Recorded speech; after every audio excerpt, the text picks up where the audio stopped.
A lot has changed for me since my first deal back in 1999 versus the most recent property that I purchased. That being said, way back when, I had a full-time job. I just got out of college. I used a realtor to buy the property. I got an FHA loan. I put 3% down, and I lived in one of the units. It was a triplex. And then most recently, the more recent property I purchased, right now that I'm getting into it, I've been doing it for a while, 25 years, I guess, sometime, and really starting to flex that muscle. A lot has changed. And my most recent property was actually completely 100% financed with private money, quick cash closing, purchase sight unseen, and I used the wholesaler to buy the property. So all that being said, I wanted to take you on a little journey of both deals and what I've learned over that time frame. So the first deal was an FHA loan, which if you're not familiar with is a loan where as a first-time home buyer, you can actually get like 3% down. Not necessarily a first-time home buyer, but if you don't have an FHA loan, you can get one for a property that you are going to live in, and you can only have to pay 3% down. So, like I said, I was fresh out of college. I was living with a roommate. I think my portion of the rent was $600 a month, and I'm like, I gotta buy a property. I need to make cash flow. And in my mind, right, like I didn't know what I was doing. I'm like, I did the numbers. I'm like, okay, cool.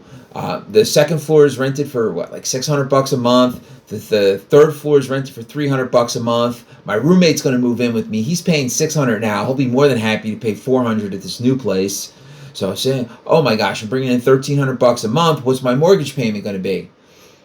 FHA loan, you have to pay PHI, which is insurance if you default, right? So I needed the PHI insurance and everything, taxes, everything all in. My payment on that property was $1,700 per month. So I'm saving money, right? So now I have this property. I'm paying $1,700 a month, but I have $1,300 a month coming into income. I was paying $600 a month to live in the rental. Now I'm paying $400 a month. So for me, I'm like, just buy it. Makes sense, right? I was excited. I had a big lawn, big property, I had a nice big basement, big driveway. I wanted to live there because I liked the area. It was a house that I wanted to live at, and it was a triplex, right? So I get all this extra income. So I was excited about it, hopelessly optimistic, and I jump into it and I buy this property. So that being said, what happened? So I bought that property, and a couple years later, that property was in Connecticut. A couple years later, I moved back to Pennsylvania. So I kept the property for a while after moving. And after before I moved out, the guy on the second floor moved out, and I fixed it up a little bit. Nothing crazy. I think I did some work in the kitchen and just spruced it up, made it nice, rented it out. Now at that point, now I'm making $900 a month from the second unit, right? Then the guy on the third floor moved out. Again, we did a slight renovation, nothing too crazy. Next thing you know, I'm getting $600, right? So now I'm getting $1,600 just from those two units. And now the first unit that I was living in, I moved out. I had to move back to Pennsylvania. That was rented. And that was rented for, again, $900 a month. So I got $900, $600, $1,800, $2,400 a month I'm bringing in. And my mortgage payment, again, was $1,700. So I'm like, cool, this is awesome.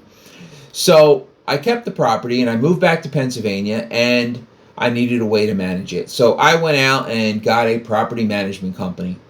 And property management companies can be tough. They did an okay job, but for paying them 10%, $240 a month, they weren't doing that much. I'm like, So I started managing myself. That became difficult. I was working full time.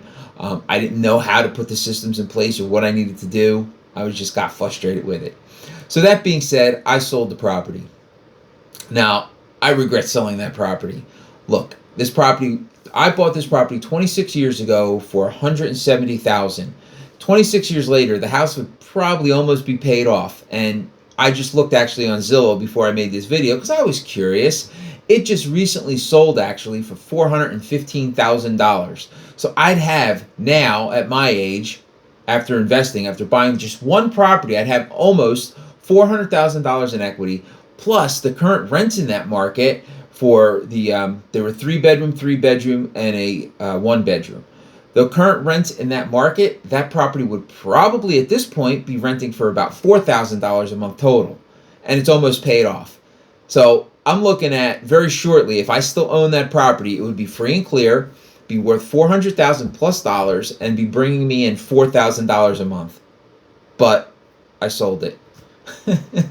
That being said, I've purchased, sold, and kept a lot of properties since then. And more recently, a couple things have changed. Since 1999, a couple things have changed. So more recently, I've learned what I'm doing, right? And I've really niched down and specialized in one market local to me, and I know that market very well. So what happened was I had a buddy of mine call me up and say, "Hey, Chatto, I got this property over here that's right in your market. Are you interested? Is it a good deal? What do you know?" I'm like, "Oh, what do you got, bud?" And he says, "Hey, yeah, I can get this property. I'm looking. I can get it to you for $155. Does that sound good?" I'm like, $155. I'm like, "Okay, that's interesting. Is there a tenant? What's going on?" I'm starting like interview him, find out more about the property, and he's like, "Well, yeah, there's a tenant, but that's kind of the problem. The tenant's only paying $1,200 a month." Well, knowing the market, I know that there is no rent control in that market, right? There is some rent control in the state of New Jersey, but for the most part, you can raise the rent a good amount if you wanted to. I don't like to do that to people, but it was rented for $1,200 a month. So I knew that the rent was low, and based on that rent, it's never going to make sense to buy it for $155. The ARV, the after repair value, or the appraised value of the property, was probably close to $300. Okay, cool. So I decided, right, you know what? It's worth it. Let me buy this property. I'm going to figure out something to do with it. And long story short, I get the property under contract, and I go to look at it. Let me look at it, right? So the guy goes to look at the property on like a Saturday or something. I couldn't make it out there. I'm like, no big deal. I'll get in another point. Well, the actual seller made it very difficult to get into the property. But I knew the market enough, and I got a few pictures of the interior from the wholesaler, and ended up purchasing this property sight unseen, without talking to the tenants, without actually going to the property. I did drive by it, but I purchased this property sight unseen. The other thing I did, right, I purchased this property for $155,000. I actually used private money. I raised private money and paid 10% on the money, interest only, and financed 100% of the purchase price plus closing costs plus a few bucks in reserves. So I bought the property for $155,000. Now, I was able to do this because I knew the market, and I knew the market well. So I purchased the property, and what ended up happening was I go and I meet these people. They're actually really nice people. The seller turned out to be a little bit of a dishonest fellow, but I'm not going to get into that right now. But anyway, they were tenants there, and they were paying $1,200 a month. Now this property, current market value for rent for this property is probably $2,500 a month. So I'm like, okay, what do I want to do here? So the first thing that happens, I go in, and they don't have any hot water. They haven't had hot water since April, right? And I was buying it. I bought this property, I think, in what was it, June, July? I don't even know, sometime last summer. Point of it is they had no hot water for a couple months. I'm like, oh, really?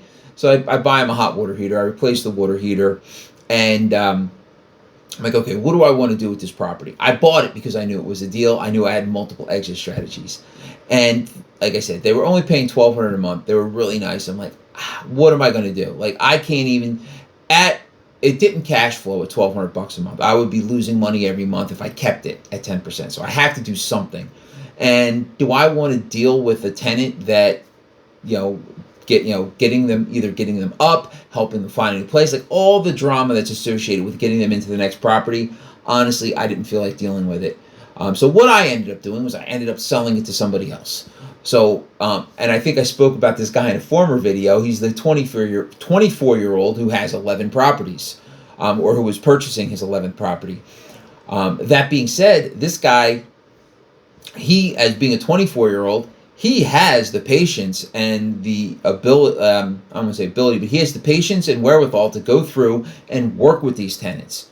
And come to find out, he worked with them for 6 months in order to get them into another place, right? He helped them. He actually paid the security deposit for the next place, and helped them find another place, because it was quite an uphill battle because their credit was shot.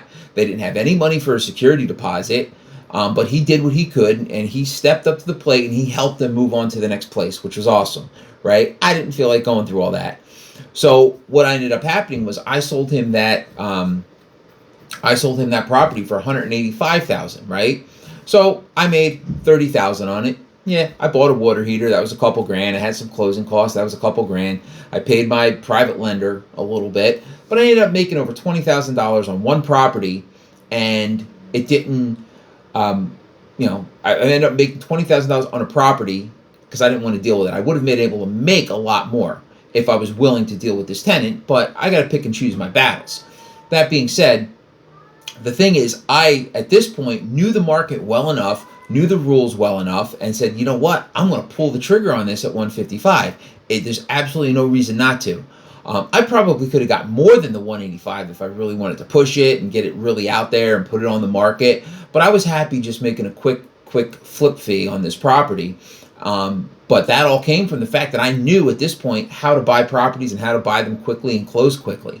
A lot of people wouldn't have been able to close on this if they didn't have private financing, right? If you go out and get a regular mortgage on a property, you need to get an inspection, you need to get an appraisal, you need to do all these other hoops that you need to jump through for the bank that I didn't have to jump through, right? Because of the reps I put in, because of the amount of properties I've purchased, the amount of properties I've flipped, and the work that I've done, I put in the reps to be able to do that. Fast forward to today, like I said, he spent 6 months. He worked with the tenant, he got them into a new place, and he renovated it. So he bought it for 185. He dealt with the tenants for quite some time. I think he said he put about 35,000 into it. So that gets him up to like 220. And like I said, it's worth 300. Now he was able to get an appraisal at 300, right? Once he got that new appraisal, he was able to get all his money back out that he bought for purchase and renovation, right? And now he's a tenant in place at $2,500 a month. And he's cash flowing, and he has 25% equity. So he bought this property from me. He kept it, and he did much better than I'm going to do on that property. But again, I need to pick and choose my battles. I can't keep them all. I can always look back and say, oh, what if I kept this one? What if I kept that one? But at the end of the day, I'm glad I was able to find a deal for him, and I'm glad I was able to pull the trigger so quickly on this property. So that being said, there's a couple key takeaways I want to go over regarding like this whole thing, right? So number one, your first deal doesn't need to be perfect, right? My only thought process is like, hey, I didn't even think about what's it going to be worth or what the ARV is. My only thought process is, hey, does the rent cover the mortgage? I'm like, okay, I'm going to be living there for $400 a month. This is a deal. And I jumped into it. Like I went for it. I was hopelessly optimistic. Second big thing are relationships, right? Relationships are huge in real estate. I had a relationship with the buyer. I had a relationship with the guy who brought me the deal. I had a relationship in knowing the area. Like I had a relationship to the area, knowing the market, knowing what's going on. So because of that, I was easily able to recognize the deal. I was able to work quickly because I've put in the reps. I've done the work. I've purchased properties. I've sold properties. I've wholesaled properties. I've flipped properties. I've kept properties as rentals. I wish I would have kept more. I've got a good bit of them, but at the end of the day, putting in those reps was able to help me get to the point where I can buy better deals. Again, the biggest mistake I made was selling, right? I sold this triplex that I bought back in 1999, and what would the difference have been in my retirement portfolio if I would have kept it? 4 more years, it would have been free and clear, worth over 400 grand and cash flowing over $4,000 a month. But I can always look back and with 2020 vision. So the last thing I'm going to put out there is just start. You just got to take action. You got to do something. You got to make a reasonable decision, and you got to jump on it. You can't overthink it. You can't overanalyze it. You got to take action and start buying properties. Because like I always said, if you buy 3 properties in your 25 to 30 range, being in that age range, if you buy 2 or 3 properties, by the time you're ready to retire and you're 55, 60, those properties are paid off. They're free and clear, and they are just a huge boost to your retirement plan in general. So with that being said, hopefully this video was of value to you. Hopefully, you're still here after 15 minutes. You've enjoyed it. Like and subscribe and all that cool stuff. Keep in mind, go to my website, chatwithchatto.com, because over there you can click and book a quick chat with Chatto if you want to talk to me and have some conversations with me about what your plan is and what that looks like. And I also have a free PDF that I give away. So once you have a rental property, like what you need to do whenever you go to that property, what you need to look at and what you need to inspect, to prevent maintenance issues and prevent service calls, and just make sure your property, everything's covered in one trip, and you don't have to keep going back and doing things multiple times. So that being said, hopefully this was of value, and look forward to talking to you again on the next episode of Chat with Chatto.